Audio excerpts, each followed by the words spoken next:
3ทางมันจะมาแบบ3สายเนาะพี่น้องเขาจะมาพื้นทั้ง5อันนี้จะขึ้นไปกลาง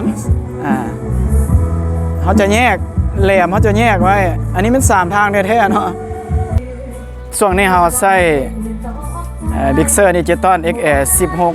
16ใส่ตามงบพี่น้องเขาลิ้นเครื่อง3ทางเด้อถือว่าแอม3หน่วยอันนี้กำลังห่างหากาเกียมทีมงานเขายังมาบอลครบนอนยังห้องยิงยังห้องทราย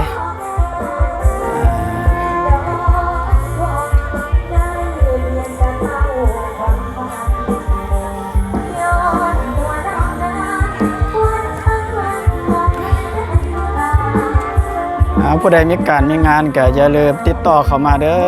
9965 9856ทั้งโทรและวอทแอปเอาไปซิมเบิ่งรสชาติน้ำกันพี่น้องว่าสิม่วนซ้ำใดหรือบ่ม่วนก็ตำหนิติชมได้เด้อเพราะว่าเฮาอัดลง YouTube ก็อัดผ่านทางไอลิงเสียงก็จะบ่ทันได้มาตรฐานปานใดเนาะ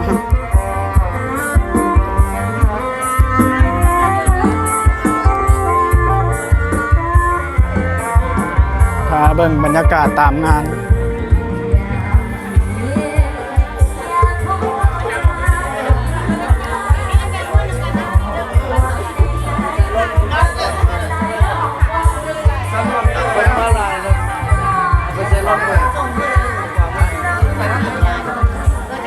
พาพี่น้องไปเบิ่งป้ายงาน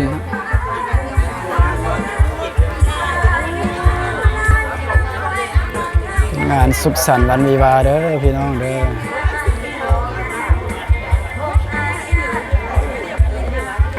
ก็ถือว่างานใหญ่สมควรเด้อพี่น้องเด้อ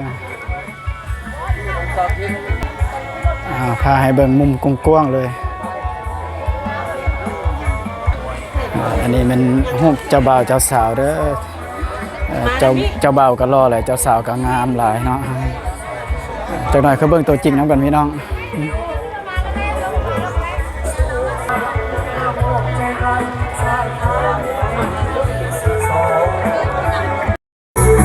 สบายดีบ่สุขคนเด้อ FC บ่สุขคนฉะนั้นก็ผู้ใดเข้ามาแล้วก็อย่าลืมกดไลค์กดแชร์พบพ่อกัน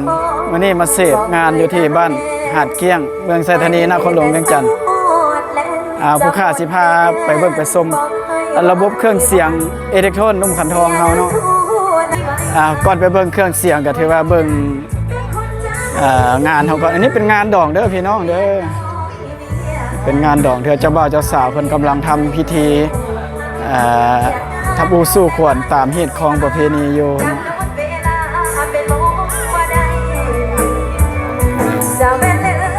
ก็อย่าลืมผู้ใดเข้ามาแล้วก็อย่าลืมกดไลค์กดแชร์วันนี้เฮาแบบมาแบบเครื่องใหญ่6x6พาพี่น้องไปเบิ่งระบบเครื่องเสียงนำกันถือว่ามือคีย์บอร์ดน้อยก็มาแล้วน้องหน้าแล้วก็น้องฟิล์ม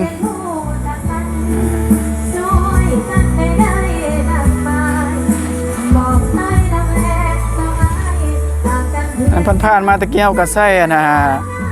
มิกเซอร์อะนาล็อกแต่ว่ามาช่วงนี้เราใส่บิ๊กเซอร์ดิจิตอล XR 16ใส่ตามงบพี่น้องเขาลิ้นเครื่อง3ทางเด้อถือว่าแอม3หน่วยมันเบิ่งน้ำมอๆนำกันพี่น้องถือว่าตัวนี้มันแอมมาติ้นให้เราลากพื้นสแนลละ2 ดอกลิ้นวอย5,500ยังเหลืออยู่สแนลนึงพี่น้องตัวนี้ยังเหลืออยู่สแนลนึงถือว่าเราลากสแนลละ2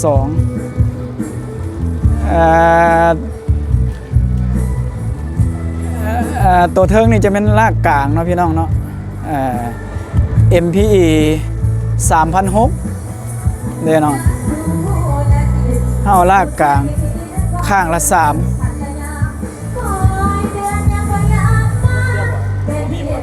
อันนี้ MP C 2002เฮาเอาลากแหลมโดยเฉพาะเพอเฮาลิ้น3ทางอีหลีเนาะพื้นกลางแหลมเนาะ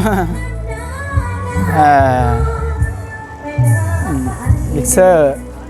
XR 16เอาเทว่าระบบเครื่องเสียงเฮาก็เล่นแบบทันสมัยขึ้นตามยุคตามสมัยเนาะเอาเรารอติดตามน้ำกันเด้อถือว่าสมบรรยากาศตอนเสพตอนนี้กำลังห่างหากาเกียมอยู่เนี่ยพี่น้องเนาะถือว่าเขาหลิน3 ทางในแท้เนี่ย3 ทางมันจะมาแบบ3 สายเนาะพี่น้องเขาจะมาพื้นทั้ง5อันนี้จะขึ้นไปกลางเขาจะแยกแหลมเขาจะแยกไว้อันนี้เป็น3 ทางแท้ๆเนาะแต่บางวงเขาเจ้ากระลินแบบ3 ทางบ่2 ทางแบบเอากลางแหลมไม่ต้องกันอันนั้นพระเจ้าใส่แผ่นเน็ตเวิร์ดนี่ค่าพระเจ้าใส่อันน่ะซีตัดเอาเนาะเสียงแหลมเนาะถือว่าต้องได้ลินแอมหลายพี่น้องเขาลิน3 ทางแนวนี้นะขี่ไล่2 หน่วยขึ้นไป4 ชาแนลเนาะ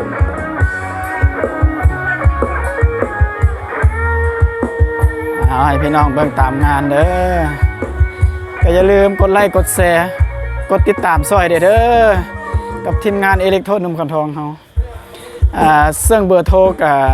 โทรเลเวลแอปกับ02099659856ก็อย่าลืมติดตามช่องขันทองชาแนลเด้อหรือว่าทั้ง TikTok